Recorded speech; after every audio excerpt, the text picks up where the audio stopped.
আপনাদের এখন যে আঙ্গুরের গাছটা দেখাচ্ছি দেখুন বেশ সুন্দর। আস্তে আস্তে একটু ক্লোজ আপ নিতে বলবো। এই যে ফলের থোকাটা, অনেক আঙ্গুর কিন্তু লম্বা হয়, এটাও কিন্তু লম্বা হচ্ছে, কিন্তু একটু লক্ষ্য করলে বুঝতে পারবেন ফলের লম্বাটা একটু আলাদা টাইপ। দেখুন এই ভ্যারাইটিটার নাম এই মুহূর্তে আমরা বলছি না, আমি দেখাবো। এই পাশে আরো একটা দুটো থোকা আছে, এটা নামটা এই মুহূর্তে কোডেড ভ্যারাইটি হিসেবেই রাখা আছে, কোড নামে। নিশ্চয়ই পরবর্তীতে আপনাদের এই ভ্যারাইটি সম্বন্ধে জানানো হবে। তবে একটু ভালো ভ্যারাইটি বা রেয়ার ভ্যারাইটির মধ্যেই পড়ে। আগামীতে ফল ম্যাচিউর হয়ে গেলে নিশ্চয়ই আপনাদের রিভিউ করে দেখানোর চেষ্টা করব।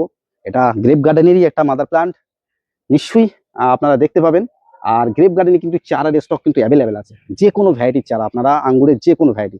আর গ্রেপ গার্ডেন তো গাছ কিনলে জানেন একদম আপনারা নিশ্চিন্তে নিতে পারেন, আপনাদের গাছে ফল অবশ্যই ফলবে। আর সব দায়িত্ব কিন্তু গ্রেপ গার্ডেন নেয়, কিভাবে গাছ করবেন, কিভাবে সেই গাছে পরিচর্যা করবেন, সবকিছু গাইড আপনারা কিন্তু পেয়ে যাবেন। যাই হোক, স্ক্রিনে আমি কন্ট্যাক্ট নম্বর দিয়ে দেবো। আর এই ধরনের কোডেড বা কোড নাম দেওয়া আছে এমন অনেক ভ্যারাইটি কিন্তু গ্রেপ গার্ডেনে আছে, নতুন নতুন ভ্যারাইটি, ইউনিক ইউনিক ভ্যারাইটি।